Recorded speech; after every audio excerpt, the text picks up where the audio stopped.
Roddy rocks.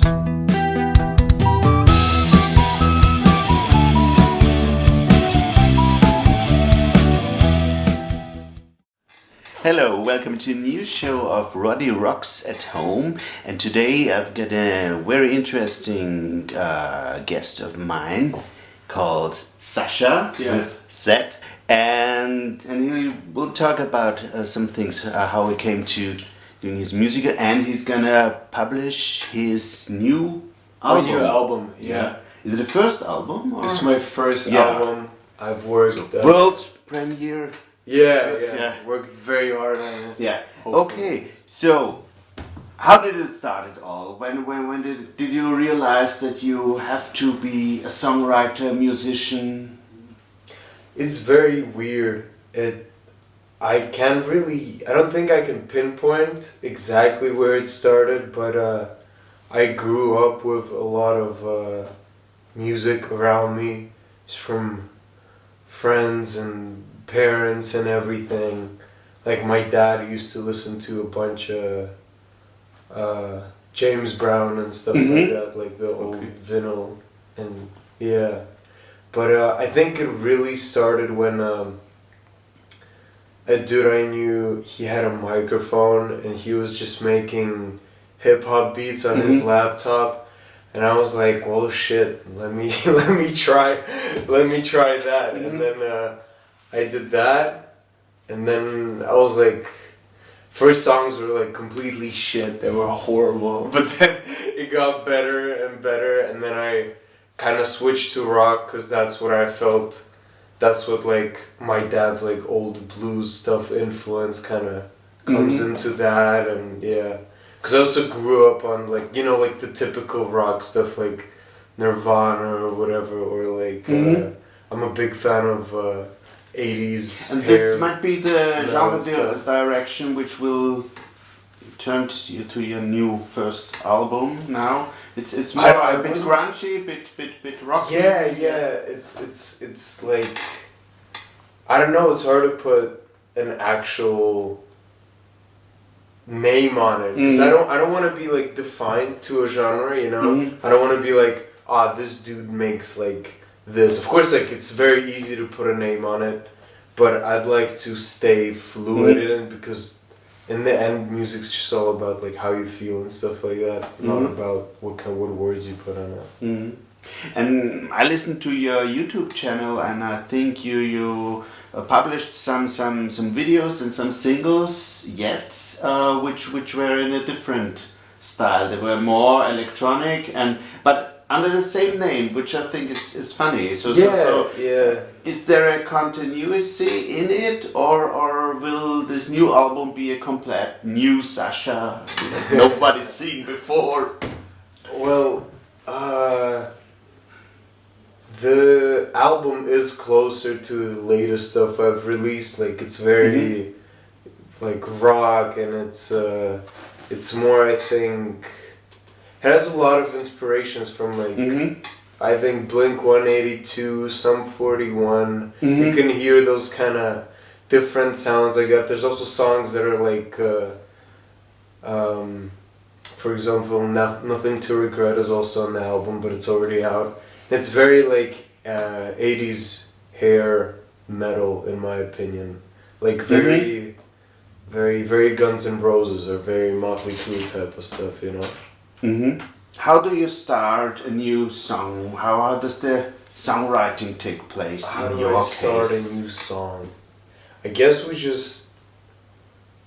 there's always a strong feeling of some emotion, or just like a vibe that I want to express, and then I just get in the studio with a producer or just a guitarist or whatever, and we just start like throwing ideas at it and just see what sticks, you know. And then when it sticks, you just continue that idea as long as you like it. And do you have a fixed band now, or just jamming with friends or booking musicians or? I don't. This album has been very weird because first it started just with me and my producer. His name's Andre. Mm-hmm. Just him and me. He plays like bass guitar and he like does all the vocal recordings and stuff like that, and we just do that together. And then I'm like, well, maybe we should. I want to try this specific vibe on this one song, and I think we should bring someone else. So we just bring in like a guitarist or a drummer for live drums or something like that, and then we're kind of done with the album, and then we think like, well, shit, now we gotta perform it. You know, I can't just perform with two people if you have like 5 different instruments in a track. So then we just get people together who want to play live with us. But it is like I don't really have a band right now. Maybe that will change soon. But it is very much of a solo project supported by artists, by a bunch of different musicians. Yeah. Thank God now I have the privilege of like going to the studio and just relaxing there and just playing some guitar, even if we're not recording, with the producer or a session musician, and I don't have like the pressure of like it costs this and this much amount per hour and I have to fucking do it. No, we just like chill and we play and we come up with stuff, right? But if you're just starting out, studio's expensive, man. Like some studios in Vienna, like say 100 an hour for just like vocal recording, and that's not even fucking expensive for Vienna. And they're like, that's cheap. Like it's not really cheap, but it like depends to who you go to. It depends on who is asking. Yeah, also depends on who's asking. Yeah. How did you meet your producer? What was that story? How did you come in contact with Andrew? We just met through friends. I was just working on I was just recording some hip hop stuff, and he's like a big metal rock guy. He's like a big Linkin Park fan. He's very into like Sum 40, like early 2000s, also 90s rock, like this post-hardcore stuff. He's also into that a lot, and I'm like, could you help me with this with the recording of this album, because I was just at the studio and it sounds shit and they're like so really fucking expensive. And he's like, sure, I've got a home studio, come over, I have beats from a friend of mine, and we just recorded there. And then if he's like, what do you, and then he started like not only working with the beats, like only like a vocal recording, but he's like, what if we add like synths here, or what if we add like a bass line here, and what if we like do like really distorted guitars with reverb on it on this beat, so it's like a little more interesting. And I'm like, yeah, like I started liking that a lot. And he's like, and then we finished that project. It's called Dissonance. Very funny. And then he's like, do you want to like maybe try rock stuff? And I'm like, yeah, sure. And we just sat down, we tried a bunch of shit.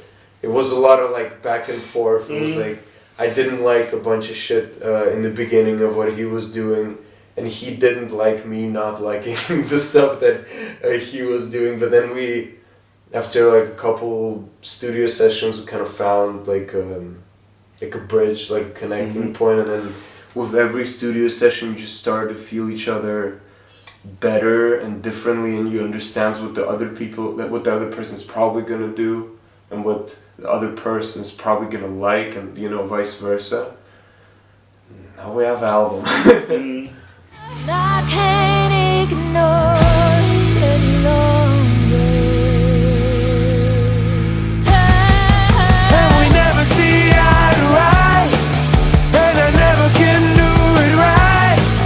I will change for you despite the things you say to me each day. And we never see eye to eye, and I never can do it right. You hate me when I'm so in your face, but I won't change it. suffer from this lack of life experience at the moment? It's hard to say because I was so focused on just creating new material because we've been doing this album for a whole year. We've got a bunch of features from people in America and stuff like that, and from Russia. We had a bunch of different people come on it, and we sometimes, like, if we started a song like a year ago, and then we'd listen to it like 2 months from now back, and we would be like, well, we recorded it a year ago, but it doesn't sound that good anymore because, like, you know, you get better with the more stuff you do. So we had to re-record that, and I was just really focused on the actual, I guess, recording process or the material. Didn't really think about live, but now that the album's done, I'm like, fuck, I wish I could play, because a bunch of people I know and just random people from social media, they're just like, when's the next gig? Like, when are you? Because they hear snippets from the album and they're like, fuck, like, I want to see that live, because this is a very, like, live album. I think with most of my music, if you listen to it if you listen to it and then you come to my live, you're gonna experience, like, the song all over again. Like, it's double that, you know? Because I'm a very high energy, I guess. I call that live performer. I don't know if it's high energy, but I do like to say that my live is pretty good. So you like that there's a difference between the live performance and the studio performance of the same song? Of course. There's, to some degree, you cannot recreate the same vibe that was in the studio when you recorded it, when you were doing it live, just because when you're doing when you're in the studio, you're holding, like, you're capturing a moment, you know, and then at live you might get back in the mood of it, but it's never actually gonna be the same when you recorded it. And I don't think it should be the same. Like, the quality, of course, quality is important, you know, so that, like, the drummer or the guitarist don't fuck up their lines and I don't sing bad or anything, but it should be more. When it's live, it should be more about that energy and the, you know, how you interact with people. Shouldn't focus too much on, like, how perfect it sounds. Because if you just want to hear perfect, then go listen to the thing on Spotify, you know. Like, did you have a lot of possibilities to play live in Vienna, or where did you play live before? I had some live performances in, like, because the former stuff, like, I started with hip hop basically. I wasn't very much known back then by a lot of people, so I would just talk to promoters at, like, clubs, and I'd be like, give me like 5 minutes for 2 songs with a microphone, and that's basically how I performed. It was never like people came to see me, you know. It was very much like I came and I just did my thing. And in which kind of clubs did you perform? Or? I performed at Schwarzenberg, I think 1 or 2 times, and also at a friend of mine. He does an event called Play Night, and that was like just different Vienna hip hop artists in different clubs for like 2-3 months or something. Just like, I think Hard Club, and there was this other club. I don't remember all of them, but yeah. And how did you get into the Viennese scene? Or do you think you're part of the Viennese scene? Or do you have just connection to some Russian guys in Vienna? Or how does it work for you? What was the story about it? I don't know, it's hard. You mean about the... When you get into yeah. Or now? How did you build up your connections? I think you just go out, you just meet people, you just say the biggest thing I've seen in Vienna is just like, if you're like sincere, if you just say what you mean, then some people might not take a liking to that. They'll be like, well, that's too harsh. But some people, they're really into that because you just say what you mean, and if they like it, they'll actually like, they'll remember that for a long time, and you can actually build connections on that. And that's just what I did. Just go out after performances, just go talk to people, whatever. Because it is very small, I think, especially for like upcoming artists, not like someone who like has a whole production team and they're on TV and everything. Just and they have like, I don't know, main stage at Nova Rock or something. They especially for the upcoming artists, is in Vienna is very hard because the scene is not that big. People are very into like established stuff that people say is good, you know. A lot of people can't just be like, well, I like the small artist and I'm gonna go see him. Like, no, not a lot of people do that. You really gotta like build yourself up for people to actually go and see you. Let me be tonight with you again. Nothing that you will forget. Let me be tonight with you again. And there's nothing that you regret. Let me be tonight with you again. Nothing that you will forget.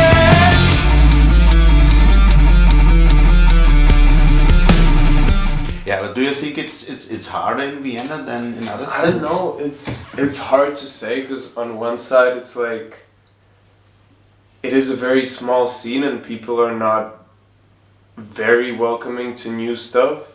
But on the other side, it's like, for example, I'd say like a lot of my friends say that, and I can also who do music, and I can also agree with that. Like, if you go to Berlin, you'd have like so many people more that like that music and that you can show because there's like a bigger scene.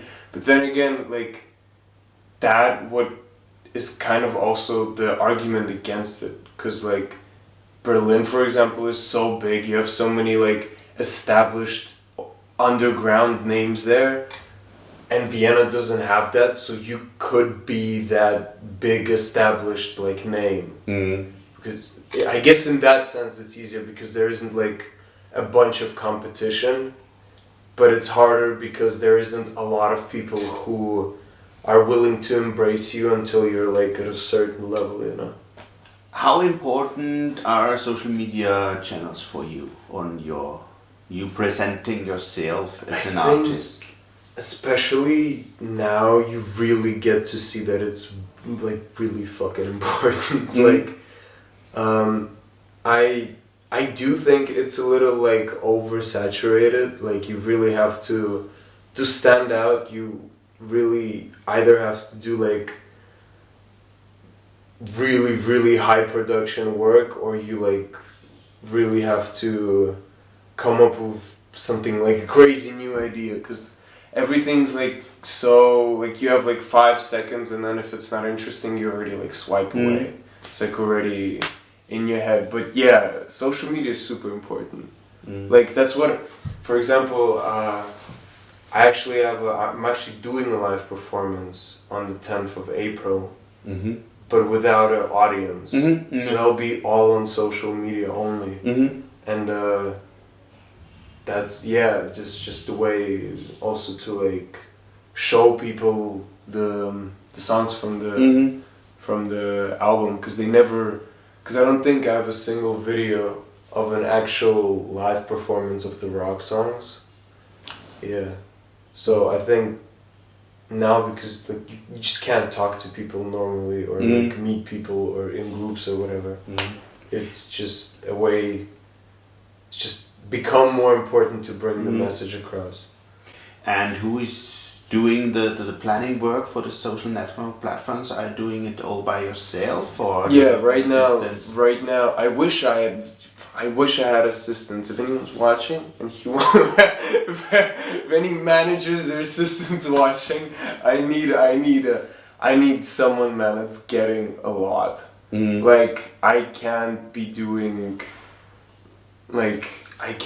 messaging like labels and people from like TV and planning live and shooting a music video and doing a feature with an artist all at the same time. Like it's fucking and do social media, and it's fucking a lot. But I do it by myself right now.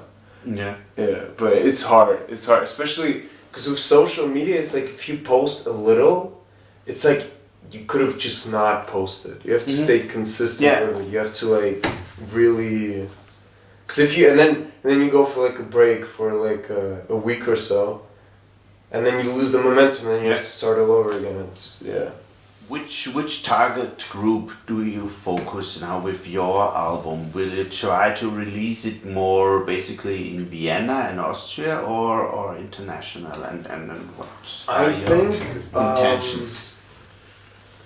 I think it definitely has it's on a very good production level so that it can actually compete with international stuff. But I would honestly focus on Vienna because that's just where I feel like I have more connection to people, you know? I just, even when I start doing live shows, like social media is great and everything. People writing you on social media that they like your stuff is amazing.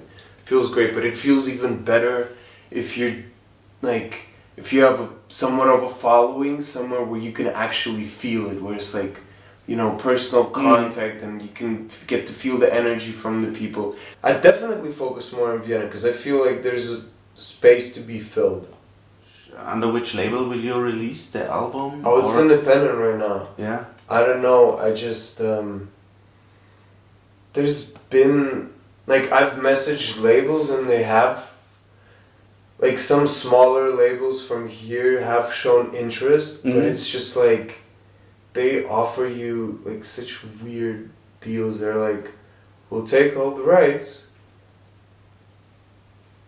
and that's it. I'm like, okay, thank you. Yeah. That's great. And then they're like, well, we're gonna like have a budget for marketing, but we're not gonna give it to them.